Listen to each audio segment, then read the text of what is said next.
Baik, Assalamualaikum warahmatullahi wabarakatuh. Perkenalkan, nama saya Gisrayani Latif dari kelas HSC.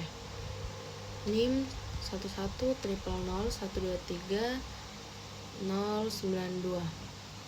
Nah, di sini saya akan mengulas karya cipta konten video animasi, yaitu Airhead dengan bentuk video. Yang pertama itu mendeskripsikan karya cipta dari nama penciptanya, pemegang hak ciptanya, hingga hak terkait. Nah, judul karyanya itu Airhead. Tahun rilis 2024, jenis karya film pendek animasi atau video berbasis AI. Nah, cerita singkat tentang film tersebut ini adalah merupakan film pendek yang menceritakan seorang pria yang memiliki kepala berbentuk balon kuning. Nah, tokoh tersebut menjalani kehidupan sehari-hari layaknya manusia biasa. Nah, namun bentuk kepalanya itu yang tidak biasa, membuatnya mengalami berbagai situasi unik.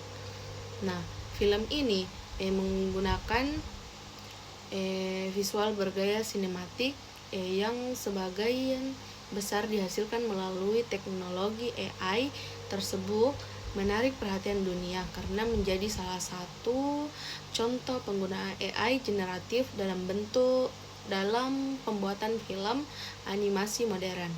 Nah, pencipta karya. Nah, pencipta Airhead ini adalah tim kreasi yaitu manusia dari SeaKids, terutama Walter Woman, Patrick Cederbeck. Nah, mereka itu bertanggung jawab atas ide cerita, pengembangan karakter, penyusunan konsep visual, penulisan prompt PTAI, pemilihan hasil visual, penyutingan akhir film, itu saja. Nah, walaupun AI menghasilkan gambar dan video, kreativitas utama tetap berasal dari manusia yang mengendalikan seluruh proses produksi. Pemegang hak cipta. Nah, pemegang hak cipta adalah pihak yang memiliki hak ekonomi atas suatu karya. Dalam karya audiovisual seperti film, hak cipta umumnya dimiliki oleh rumah produksi yang membiayai dan mengelola proses produksi tersebut. Nah, selanjutnya itu pada Airhead ini pemegang hak cipta dapat dikaitkan dengan SeaKids sebagai perusahaan yang mengembangkan proyek, mengatur produksi, mengelola distribusi, mengkomersialkan karya. Sebagai pemegang hak cipta, perusahaan memiliki hak untuk memperbanyak karya, menayangkan karya, menjual lisensi, memperoleh keuntungan ekonomi dari penggunaan karya. Nah, hak terkait. Nah, selain hak cipta, terdapat juga hak terkait yang melindungi pihak yang membantu menyampaikan karya kepada masyarakat. Selanjutnya, mendeskripsikan penggunaan AI generatif dalam penciptaan karya. Yang pertama itu teknologi AI yang digunakan Airhead dibuat menggunakan suara, yaitu teknologi AI yang mampu menghasilkan video dari instruksi teks. Melalui teknologi suara, penggunaan cukup menuliskan deskripsi adegan yang diinginkan. Kemudian AI tersebut menghasilkan video sesuai dengan perintah yang diinstruksikan tersebut. Contohnya itu seorang pria berkepala balon kuning berjalan di jalan kota dengan pencahayaan sinematik. Nah, AI kemudian itu menciptakan visual berdasarkan deskripsi tersebut. Nah, tahapan penggunaan AI yang pertama itu penyusunan konsep, pembuatan prompt, generasi visual, seleksi hasil, penyutingan, dan penyutingan. Selanjutnya, manfaat penggunaan AI.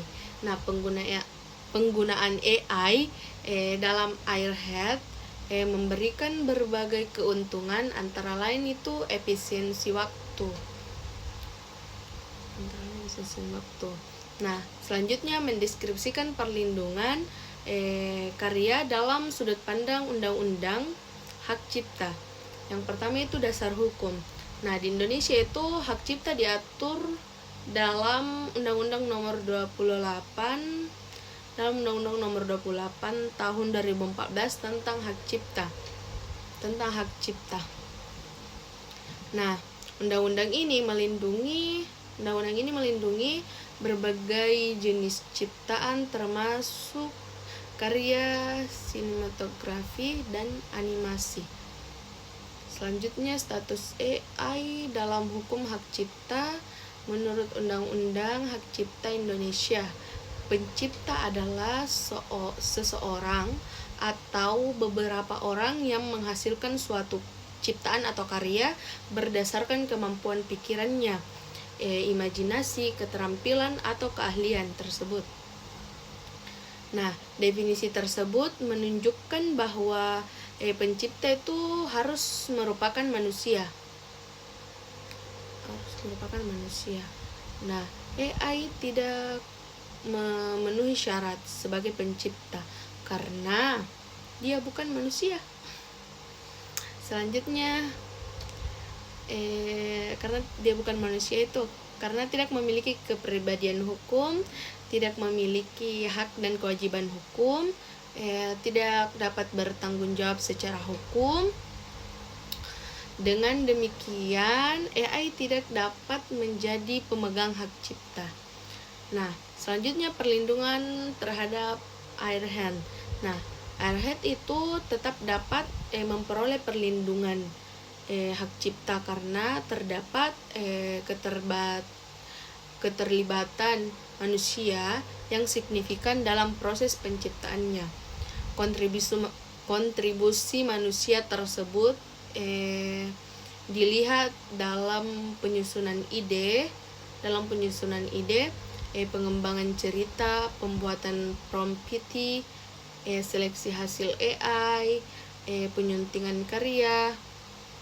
Karena itu, karya tersebut masih dianggap sebagai hasil kreativitas manusia yang dibentuk oleh teknologi AI. Nah, hak moral dan hak ekonomi. Nah, hak moral melindungi hubungan pribadi antara pencipta dan ciptaannya. Selanjutnya, pandangan saya mengenai status karya cipta yang dibuat dengan AI generatif. Menurut saya, karya yang dibuat menggunakan AI tetap dapat dianggap sebagai karya cipta apabila terdapat kontribusi kreasi manusia yang nyata dalam proses pembuatannya. Nah, dalam kasus Airhead ini manusia masih berperan di dalamnya, menentukan konsepnya, penulisan ceritanya, penyusunan prompt PT, memilih hasil visual, melakukan editing, menentukan bentuk akhir karya. Nah, oleh karena itu saya berpendapat bahwa hak cipta seharusnya diberikan kepada manusia atau badan hukum yang mengendalikannya.